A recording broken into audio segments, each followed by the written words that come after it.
बिस्मिल्लाहिर्रहमानिर्रहीम। अस्सलाम वालेकुम स्टूडेंट्स। हम पीएमएफ केमिस्ट्री का लेक्चर स्टार्ट करने लगे हैं। हमारा नेक्स्ट चैप्टर है चैप्टर नंबर 3। ठीक है, आपकी बुक में तो उसमें हमारे पास चैप्टर है, चैप्टर का नाम है वाटर।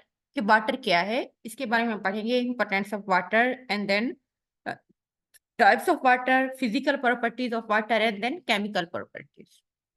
तो पहले हम देखते हैं कि वाटर क्या है। Water is essential for life, जिंदगी के लिए बहुत जरूरी है। There is no existence of life without water. पानी के बगैर जिंदगी जो है ना, उसका वजूद मुमकिन नहीं है। The body of living organism contain 70 to 90% of water. अगर हम लिविंग ऑर्गेनिजम्स की बात करते हैं तो उनकी बॉडी में 70 से लेकर 90% जो है ना वो वाटर है।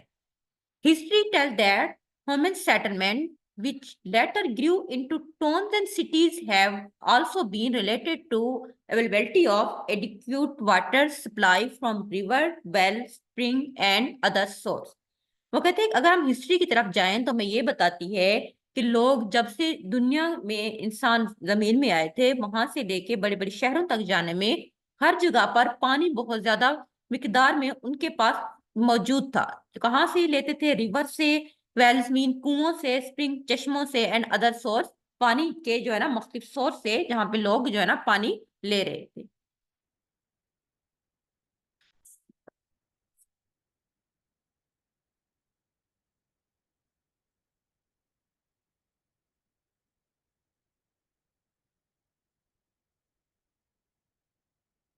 तो उसके बाद नेक्स्ट हमारे पास है इंपॉर्टेंस ऑफ वाटर। पानी क्यों जरूरी है? Water is essential for survival on earth above all other source. जितनी भी बाकी चीजें हैं, सबसे ज्यादा जो इस जमीन पर सर्वाइवल करने के लिए, लाइफ के लिए जरूरी है, वो पानी है। Without water there is dehydration of human body. अगर पानी नहीं होगा तो हमारी बॉडी में पानी की कमी हो जाएगी, जिसको हम कहते हैं dehydration. And physiological process become severely impaired leading to death in a few days। तो हमारी बॉडी के जितना भी प्रोसेस हैं, ठीक है, फिजियोलॉजिकल प्रोसेस मीन हमारी बॉडी के जितना भी प्रोसेस हैं वो सारे के सारे इम्पेयर मीन खराब हो जाएंगे, जिसकी वजह से चंद ही दिन में हमारी डेथ हो सकती है। उसके बाद हमारे पास है कि more than 1 billion men and women and children do not have safe water to drink and therefore cannot live healthy life। अगर हम हेल्दी लाइफ की बात करते हैं तो इस जमीन पर 1 बिलियन से भी ज्यादा ऐसे लोग हैं, बच्चे, वुमेन्स, मर्द, ठीक है, तमाम, जिनको पीने के लिए साफ पानी मुयसर नहीं है, जिसकी वजह से वो एक अच्छी हेल्दी लाइफ नहीं स्पेंड कर सकते। Daily almost 40,000 men, women and children die from directly related to drinking polluted water। अगर हम बात करते हैं कि डेली हमारी इस दुनिया में, इस पूरी के अंदर जो लोगों की डेथ होती है वो खराब पानी पीने की वजह से होती है, तकरीबन 40,000 लोगों की, ठीक है, एक दिन के अंदर पीने के साफ पानी ना होने की वजह से उनकी डेथ हो जाती है। Most fresh water is utilized for agriculture that account for 70 of the total world use of fresh water। सबसे ज्यादा जो फ्रेश वाटर होता है वो एग्रीकल्चर के लिए यूटिलाइज किया जाता है, जो तकरीबन 70% इस पूरी दुनिया में जो फ्रेश वाटर होता है वो एग्रीकल्चर में यूज करते हैं। Water is important constituent of all the living matter. तमाम जिंदा चीजें जितना भी है, पानी उनका एक अहम अज्जा है। 70% of body weight of human is water. In human body, ठीक है, it is the transforming medium for nutrients and waste product. हमारी बॉडी के अंदर जो पानी होता है वो क्या है, एक मीडियम के तौर पर काम करता है न्यूट्रिएंट्स एंड वेस्ट प्रोडक्ट वगैरह को ट्रांसफर करने के लिए। अगर पानी नहीं होगा तो जो हम खाना शाना खाते हैं, जितना भी वेस्ट प्रोडक्ट, टॉक्सिन्स वगैरह, अदर न्यूट्रिएंट्स होते हैं, वो हमारी बॉडी के अंदर रह जाएंगे, वो ट्रांसपोर्ट नहीं होंगे। It is also responsible for maintenance of thermostability through heat transfer and evaporation from human body. हमारी बॉडी के अंदर जो हीट की ट्रांसफर होती है, ठीक है, जो वेपरेशन होती है, हमें पसीना वगैरह आता है, जो कुछ भी होता है, जो ये सब कुछ चीज को मेंटेन रखने के लिए जो मेन रिस्पॉन्सिबिलिटी है वो वाटर की है। A daily supply of 200 to 400 litre is needed for standard family for hygienic point of view. अगर हम एक हाइजेनिक पॉइंट ऑफ व्यू से देखते हैं तो तकरीबन 200 से लेके 400 लीटर तक डेली साफ पानी एक स्टैंडर्ड फैमिली के लिए जरूरी है। Water eliminate disease and improve quality of life. जितना ज्यादा हम पानी पियेंगे हमारी बॉडी से उतनी डिजीज का खात्मा होगा और हमारी क्वालिटी ऑफ लाइफ भी बेटर हो जाएगी। नेक्स्ट हमारे पास है कंपोजिशन ऑफ वाटर। पानी किस चीज से मिलके बनता है? अगर हम पानी की बात करें, पाते हैं पानी का जो मॉलिक्यूलर फार्मूला है ना, वो है H2O। इट्स मीन इसके अंदर हाइड्रोजन आयन जब मिलते हैं हाइड्रोक्सिल आयन OH के साथ, तो उस वक्त हमारे पास पानी बनता है। H प्लस हाइड्रोजन आयन जब वो मिलते हैं हाइड्रोक्सिल आयन OH के साथ, तो हमारे पास H2O मीन हमारे पास क्या बनता है? वाटर बनता है। ठीक है, तो मॉलिक्यूलर फार्मूला वाटर का है H2O। It means that water consist of 2 hydrogen atom and 1 oxygen atom. From this formula and atomic weight for hydrogen and oxygen, जो पानी का हमारे पास मॉलिक्यूलर वेट होता है वो तकरीबन होता है 18 ग्राम। क्यों? 16 ऑक्सीजन की और हाइड्रोजन की, इसमें 2 मॉलिक्यूल्स होते हैं, एक का होता है 1। 1 plus 1 is equal to 2, 2 plus 16 is equal to 18। So हमारे पास जो पानी का मॉलिक्यूलर वेट है वो होता है 18। नेक्स्ट टॉपिक हमारे पास है use of water. The use of water include, हम ड्रिंकिंग के लिए यूज करते हैं, वॉशिंग करने के लिए, क्लींजिंग के लिए, ठीक है, cleaning, cooking, transportation, providing hydro electric power, बिजली पानी से बनती है, इरिगेशन एंड रिक्रिएशन, चीजें जो बनती हैं, चीजों की ब्रेकडाउन होती है, ठीक है, ये सब कुछ इसमें पानी की जरूरत होती है। Living beings need water to move nutrients into cell. हमारी बॉडी के अंदर जो सेल्स के अंदर जो हमारी न्यूट्रिशंस होती है, जो डाइट होती है, वो ट्रांसफर होती है through the water, and it help them to excrete waste and toxin product from the body. हमारी बॉडी से जो waste and other toxin materials वगैरह होती हैं वो रिमूव होते हैं वाटर के through. Water is necessary in many chemical reactions and laboratory test. बहुत जरूरी है सारी चीजों के लिए। Water is also necessary for many medical procedure, ठीक है, इंक्लूडिंग डेंटल ट्रीटमेंट के लिए पानी की जरूरत होती है, डायलिसिस के लिए, इन तमाम चीजों के लिए पानी की जरूरत है। उसके बाद है नेक्स्ट हमारे पास है कि what is water cycle. Water cycle जिसको हम हाइड्रोलॉजिक साइकिल भी कहते हैं। हाइड्रो मीन पानी, hydrologic water mean water cycle. It is the journey of water at is circulate from the land to sky and back again. पानी की पूरी सफर जो जमीन से वो आसमान की तरफ जाता है और फिर वहां से दोबारा जमीन की तरफ आता है, इसको हम कहते हैं हाइड्रोलॉजिक साइकिल या cycle, water cycle. The sun heat provide energy to evaporate water from earth surface। जब सूरज की रोशनी जमीन की सरफेस के ऊपर पड़ती है तो जो पानी होता है वो बुखारात की फॉर्म में उड़ जाता है। उसके बाद क्या होता है कि plant also loss water to air. पानी जो पौधों में होता है वो भी हवा में चला जाता है, जिसको हम कहते हैं transpiration. Water vapour eventually condense, आखिरकार क्या होते हैं, उनकी कंडेंसेशन होती है, वो छोटे छोटे ड्रॉपलेट्स बनाते हैं इन क्लाउड्स, बादलों की सूरत में, एंड प्रेसिपिटेट एज रेन और स्नो, देन रेन या स्नोफॉल की सूरत में, देन दोबारा जमीन के ऊपर गिरते हैं। Some of the precipitation soaks into ground, कुछ जो होते हैं वो जमीन पे आके प्रेसिपिटेट हो जाते हैं, पानी की फॉर्म में, बारिश की फॉर्म में गिरते हैं। Sum under ground water is trapped between rock and clay layers and this is called ground water.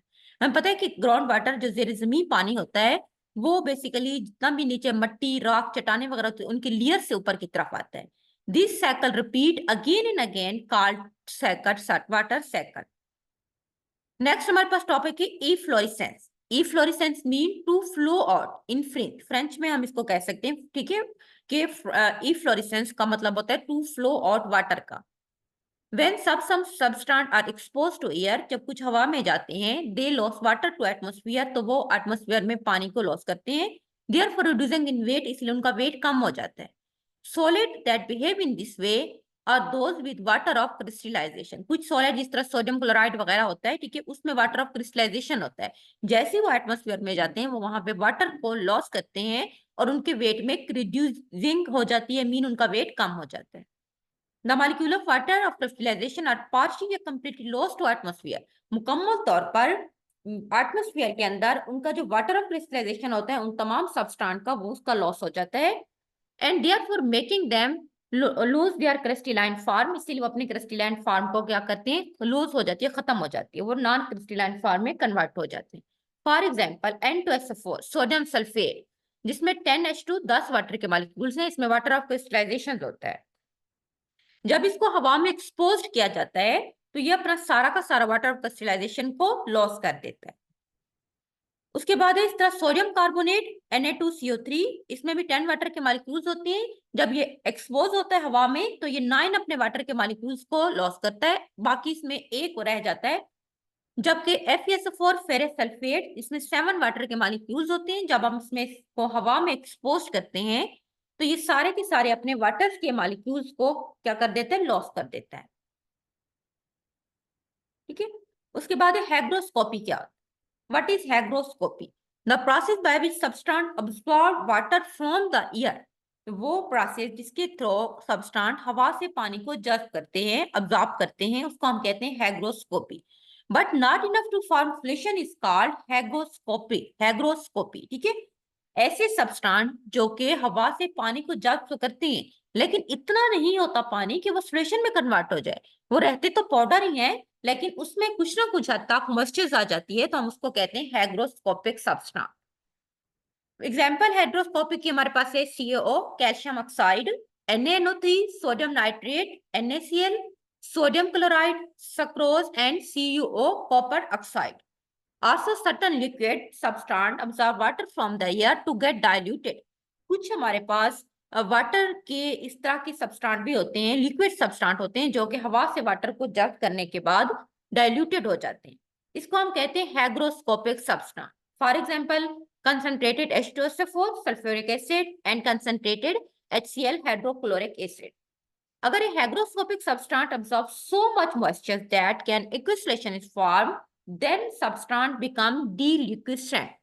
लेकिन अगर वो कहते हैं कि कुछ सब्सटेंस हाइग्रोस्कोपिक ऐसे होते हैं जितना ज्यादा मॉइस्चर को ऑब्जॉर्ब कर लेते हैं कि वो सॉल्यूशन में कन्वर्ट हो जाते हैं, तो हम इस तरह के सब्सटेंस को कहते हैं कि वो डीलिक्विसेंट हो गए। नेक्स्ट हमारे पास है what is deliquescent. This is when certain solid substance exposed to air absorb water to form the solution, उसको हम कहेंगे deliquescence। मीन कुछ ऐसे solid substance होते हैं जब हम उनको हवा में एक्सपोज करते हैं तो इतना ज्यादा पानी को अब्सॉर्ब कर लेते हैं कि वो सॉल्यूशंस में कन्वर्ट हो जाते हैं। For example NaOH, sodium hydroxide, calcium chloride, उसके बाद हाइड्रेटेड कैल्शियम क्लोराइड जिसमें 6 वाटर के मॉलिक्यूल्स हैं, FeCl3, ferric chloride, KOH, potassium hydroxide, MgCl2, magnesium chloride. Substance which absorb water from the air can use as a drying agent for gases। उस ऐसे substance जो कि हवा से मॉइस्चर को अब्सॉर्ब करते हैं देन वो सॉल्यूशन बनाते हैं, वो हमारे पास कुछ ड्राई एजेंट के तौर पर भी हम उनको यूज कर सकते हैं गैसेस के लिए, जो गैसेस से वाटर को अब्सॉर्ब कर लेते हैं। ठीक है, एग्जाम्पल हमारे पास कौन सी है, इसमें है कैल्शियम क्लोराइड एंड जो होती है phosphorus oxide can be use to dry gases but not ammonia.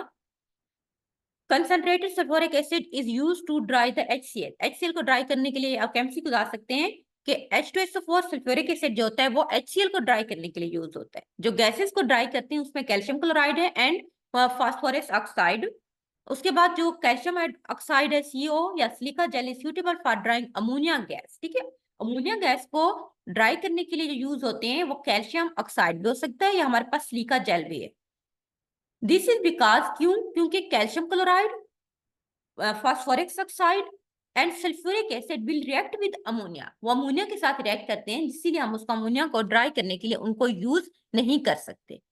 Then हमारे पास है इम्प्योरिटीज इन द वाटर। पानी से रिलेटेड कुछ डिजीज होती हैं जो खराब पानी की वजह से होती हैं, हम उसको कह सकते हैं इम्प्योरिटीज इन वाटर या वाटर रिलेटेड डिजीज।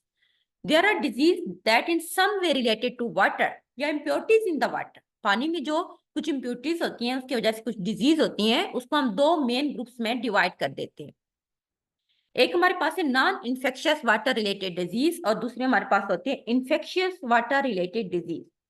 पहले हम देखते हैं कि इन्फेक्शियस वाटर रिलेटेड डिजीज कौन सी है। These are the disease which are due to chemical contamination of water supply। जब पानी में कुछ केमिकल्स की आलूदगी की वजह से, उनकी कंटेमिनेशन की वजह से डिजीज होती है, उसको हम कहते हैं infectious water disease. Chemical contamination of water supply for drinking, पीने के लिए वो खराब होता है, कुकिंग करने के लिए जो हमारी हेल्थ के ऊपर बैड तौर पर इफेक्ट करता है। फॉर एग्जाम्पल कुछ केमिकल खास तौर पर nitrates and nitrites from agriculture fertilisers जो ज़राअत में खादों वगैरह में होते हैं, वो कंटिमिनेट कर देते हैं हमारे पानी को एंड काज वजह बनते हैं मिथेन जो होती है लोबिनीमिया, एक डिजीज होती है जिसको हम कहते हैं methaemoglobin is a form of haemoglobin that carry oxygen but is unable to release it effective to the body. H भी एक प्रोटीन है जिसमें हम कहते हैं हीमोग्लोबिन। ठीक है। उसको अगर हम कहते हैं मैथो, क्योंकि मैथमोग्लोबिन तो वो एक एचबी की फॉर्म होती है जिसमें ऑक्सीजन तो होती है, लेकिन वो उसको हमारी बॉडी के अंदर इफेक्ट करने के काबिल नहीं होती। ये डिजीज छोटे बच्चों में होती है, ठीक है। और क्यों होती है? पानी के अंदर मुख्तलिफ केमिकल्स होने की वजह से होती है। केमिकल्स वो कौन से? नाइट्रेट्स और उसके बाद है नाइट्राइट्स वगैरह। ये केमिकल्स पानी में मौजूद होते हैं, तो इनकी वजह से बीमारी हो जाती है, जिसको हम कहते हैं मिथम, जो होती है लेबोनीमिया, जो कि एचबी हमारी बॉडी के अंदर जो होती है उसमें ऑक्सीजन होती तो है, लेकिन वो हमारी बॉडी के अंदर उस ऑक्सीजन को रिलीज नहीं कर सकती। और उसके बाद कुछ तरह के कैंसर, जिस तरह गैस्ट्रिक, स्टमक का, ब्लैडर का, ठीक है, ये भी गंदे पानी पीने की वजह से होते हैं।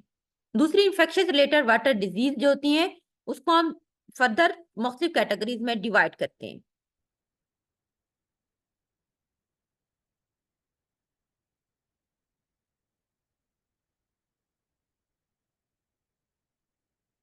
अब उसमें कौन कौन सी हैं? एक हमारे पास है water borne disease. These arise from contamination of water supply from drinking and cooking by humans or animal feces and urine infected by pathogenic bacteria or virus। खराब पानी की सप्लाई जो हम पीने के लिए आती है या हम कुकिंग करते हैं, ठीक है, या एनिमल के जो फजलात वगैरह में होती है, उनके यूरिन में होती है, जिसमें मुख्तलिफ तरह के पैथोजेनिक बैक्टीरिया और वायरस होते हैं। पैथोजेनिक मीन जो बीमारियों की वजह बनते हैं, उसकी वजह से हमें वाटर बोर्न डिजीज होती है। उसकी एग्जाम्पल हमारे पास से जो होते हैं कोलेरा की डिजीज एंड टाइफाइड फीवर वगैरह हो जाते हैं। वाटर वाश्ड डिजीज कुछ होती है। These disease result from lack of water for washing और पर्सनल हाइजीन। मीन वॉश करने के लिए, नहाने वगैरह के लिए, पर्सनल सफाई करने के लिए पानी ही नहीं होता। Scarcity and inaccessibility of water. Scarcity mean जहां पे खुश्क साली होती है, पानी नहीं होता, या इनएक्सेसिबिलिटी ऑफ वाटर मीन पानी की वहां पे एक्सेस नहीं होती, making washing and personal cleanness difficult and infrequent. तो वहां पे लोगों को वॉश करना, उनको अपनी पर्सनल सफाई करने के लिए पानी मुयस्सर नहीं होता, उनको मुश्किल होती है। एग्जाम्पल हो जाती है इसको, ऐसे डायरियल डिजीज होती है, कॉन्टिजियस स्किन आई इन्फेक्शन। लोगों को एक इंसान से दूसरे इंसान में जो बीमारी फैलती है उसको हम कहते हैं इन्फेक्शियस डिजीज। जब लोग आप हाथ में लोग वॉश करेंगे, वॉशरूम जाएंगे, पानी नहीं होगा, अपनी सफाई नहीं करेंगे, वो दूसरे लोगों से मिलेंगे जुलेंगे, तो इस तरह से ये डिजीज जो होती हैं वो एक इंसान से दूसरे इंसान में स्प्रेड हो जाती हैं। Water related insect vector disease. These disease generally result when their causative insect vector use water as a habitat। जब कुछ ऐसे वेक्टर होते हैं जो कि पानी के अंदर रहते हैं, उनका हैबिटेट ही पानी होता है, वो वहां पे पहुंच जाते हैं, उनकी वजह से जो बीमारियां होती हैं उसको हम कहते हैं इंसेक्ट वेक्टर डिजीज। इसकी एग्जांपल हमारे पास मलेरिया, डेंगू फीवर, जो कि मॉस्किटो, जो गंदे पानी में जो मच्छर वगैरह पाए जाते हैं उसकी वजह से ये बीमारियां फैलती हैं। नेक्स्ट हमारे पास है प्रॉपर्टीज ऑफ वाटर। पानी की केमिकल और फिजिकल कुछ प्रॉपर्टीज है। पहले हम देखते हैं कि फिजिकल प्रॉपर्टीज ऑफ वाटर कौन सी है। वाटर हमारे पास अगर हम बात करते हैं तो water is a colourless, odourless, जिसकी कोई स्मेल नहीं होती, कोई कलर नहीं होता, टेस्टलेस, इसका कोई टेस्ट नहीं होता, एंड ट्रांसपेरेंट, बिल्कुल शफाफ होता है, and exist in all the three state of matter in nature. और नेचर में तीन तरह के स्टेट में पाया जाता है। यूनिवर्सल सॉल्वेंट पानी को हम कहते हैं, क्यों? क्योंकि पानी जो होता है वो पोलर होता है, ये डिजोल्व करता है large number of polar and other organic substance को, इसीलिए हम इसको कहते हैं universal solvent. Universal solvent mean जो हर एक चीज को अपने अंदर डिजोल्व कर लेता है। Some substance like sodium chloride dissolve in water very easily. Boiling and freezing जो अदर प्रॉपर्टीज हैं। Pure water at sea level boil at 100 centigrade, इसका बॉइलिंग पॉइंट होता है। अब जबकि वो फ्रीज होता है 0 सेंटीग्रेड के ऊपर। लेकिन at higher elevation, low atmospheric pressure जहां पे कम होता है, वाटर बॉयल टेम्परेचर डिक्रीज होना शुरू हो जाता है। जितनी हम बुलंद ऊपर की तरफ जाते हैं, ठीक है, तो पानी का बॉइलिंग जो टेम्परेचर होता है वो कम होना शुरू हो जाता है। नेक्स्ट पॉइंट हमारे पास है वाटर की डेंसिटी क्या है। Water has a great heat of, water की डेंसिटी जो होती है पानी की, क्योंकि यूनिक प्रॉपर्टीज हैं, इसीलिए it expand at low temperature below 40 centigrade. When temperature decrease from 4 centigrade, इसकी डेंसिटी भी डिक्रीज है। और आमतौर पर इसी यही वजह है कि पानी जो होता है वो बर्फ की सतह, बर्फ जो होती है वो पानी की सतह के ऊपर क्यों तैरती है? क्यों? क्योंकि पानी की जो बर्फ की डेंसिटी होती है वो जो होती है पानी की निस्बत कम होती है। It is reason that ice float upon the denser liquid water. पानी की डेंसिटी ज्यादा है, आइस की डेंसिटी कम होती है, तो जिसकी वजह से फ्रोजन जो वाटर होता है वो पानी की सतह के ऊपर तैरती है बर्फ। बर्फ हमारे पास फ्रीज फॉर्म में होती है ना, उसकी डेंसिटी कम होती है, इसीलिए जब हम उसको पानी में डालते हैं तो वो पानी की सतह के ऊपर क्या करती है, फ्लोट करती है। उसके बाद heat of vaporisation. Water has a high heat of vaporisation. It help animal to get rid of excessive body heat during sweating. जब पसीना आता है तो हमारी बॉडी के अंदर जो एक्सेसिव हीट होती है वो सारी की सारी लॉस हो जाता है पानी की फॉर्म में। उसके बाद है specific heat. Specific heat is the amount of heat required to raise the temperature of 1 gram water by 1 degree. जब हमें पानी का जो होती है टेम्परेचर ज्यादा करने के लिए जिस हीट एनर्जी की जरूरत होती है उसको हम कहते हैं specific heat. This property help the organisms to maintain body internal temperature and protect them from rapid temperature change। अगर हमारे पानी से स्पेसिफिक, अगर हमारी बॉडी के अंदर एक स्पेसिफिक हीट ना हो जो पानी है उसके अंदर, तो हमारी बॉडी का टेम्परेचर ज्यादा रहेगा। क्यों? क्योंकि हमें पसीना नहीं आएगा। जब हमें पसीना नहीं आएगा तो जो एक्स्ट्रा हीट हमारी बॉडी के अंदर होगी तो वो बाहर नहीं आएगी, जिसकी वजह से ऑटोमेटिक हमें मुख्तलिफ डिजीज हो सकती है। सो नेक्स्ट हमारे पास है chemical properties of water. Following are some chemical properties of water, जिसमें हमारे पास है thermal stability, reaction with non metal, reaction with metal, reaction with metal oxide, non metal oxide. ठीक है, तो इसमें हम देखते हैं पहले नंबर पे हमारे पास है केमिकल प्रॉपर्टीज के अंदर रिएक्शन इसमें हमारे पास है thermal stability. Water is thermally very stable compound. Thermal mean जब हम उसको हीट प्रोवाइड करते हैं तो वो एक स्टेबल कंपाउंड है। Only 1% of molecules decompose into component. For example, जब हम वाटर के मॉलिक्यूल्स को 2000 सेंटीग्रेड के ऊपर हीट करते हैं देन वो जाके डीकम्पोज होता है, नॉन मेटल के साथ रिएक्ट करता है। फॉर एग्जाम्पल 3s सल्फर जो कि नॉन मेटल है, पानी के साथ रिएक्ट करके H2SO4 hydrogen sulphide plus sulphur dioxide में कन्वर्ट होती है। इस तरह H2O वाटर जब क्लोरीन के साथ एक्ट करता है H2S hydrogen sulphate and sulphur dioxide बनती है।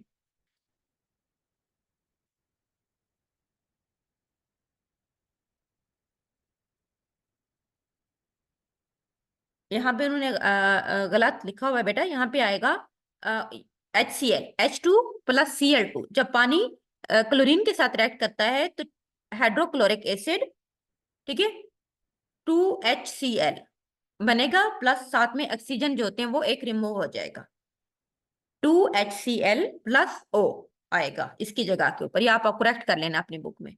उसके बाद है HOCl। ये जब होते हैं तो इसमें HCl अलहदा हो जाता है और O हमारे पास अलहदा हो जाता है। अच्छा, नेक्स्ट है reaction with the metal. Water react with the number of metal by different way. For example sodium जो मेटल है पानी का रिएक्ट करती है जिसकी वजह से हमारे पास सोडियम हाइड्रोक्साइड बनता है और साथ में हाइड्रोजन गैस का रिमूवल होता है। इस तरह मैग्नीशियम वाटर के साथ जब रिएक्ट करती है मैग्नीशियम ऑक्साइड बनता है और साथ में हाइड्रोजन का रिमूवल होता है। Reaction with non metal oxide. Water when react with non metal oxide produce acid. For example non metal में अब कौन सा, नॉन मेटल ऑक्साइड में हमारे पास आता है कार्बन डाइऑक्साइड। कार्बन डाइऑक्साइड तो है लेकिन इसमें मेटल नहीं है, कार्बन यूज हुआ है। सो वाटर जब रिएक्ट करता है कार्बन डाइऑक्साइड के साथ तो H2CO3 sodium by carbonic acid बनता है। ठीक है, इसी तरह सेकंड वाटर जब सल्फर डाइऑक्साइड सल्फर के साथ एक्ट करता है या सल्फर ट्राइऑक्साइड के साथ एक्ट करता है तो H2SO4 सल्फ्यूरिक एसिड बन जाता है। मेटल ऑक्साइड के साथ जब पानी एक्ट करता है तो बेस बनती है। For example NO2 sodium oxide, sodium metal है ना, तो ऑक्साइड जब वाटर के साथ एक्ट करता है तो 2NOH सोडियम हाइड्रोक्साइड बन जाता है। इस तरह CO कैल्शियम ऑक्साइड जब वाटर के साथ रिएक्ट करता है तो कैल्शियम हाइड्रोक्साइड में कन्वर्ट हो जाता है। उसके बाद हमारे पास है वाटर हार्ड फॉर्म भी होती है, सॉफ्ट भी होती है। हार्ड वाटर वो होता है जो कि हम जब सोप वगैरह के साथ यूज करते हैं तो वो झाग नहीं बनाता बल्कि उसको या लिटर झाग बनाता है, बहुत कम हद तक उसमें डिजॉल्व होता है, उसको हम हार्ड वाटर कहते हैं। हार्ड वाटर की वजह से जब हम सोप यूज करते हैं तो सोप से सही तरह से सफाई नहीं होती है। Hard water contain bicarbonates, chlorides and sulphate of calcium and magnesium. ठीक है, ये लाइन आपके एमसीक्यू भी आ सकता है कि हार्ड वाटर में क्या क्या चीजें होती हैं। बाइकार्बोनेट्स होते हैं, क्लोराइड होते हैं and then sulphide, calcium and magnesium वगैरह होती हैं। उसके बाद है सॉफ्ट वाटर। सॉफ्ट वाटर जो होती है वो सोप के साथ दैट प्रोड्यूस लेदर मीन झाग प्रोड्यूस करते विद सोप, इसीलिए हम उसको कहते हैं सॉफ्ट वाटर।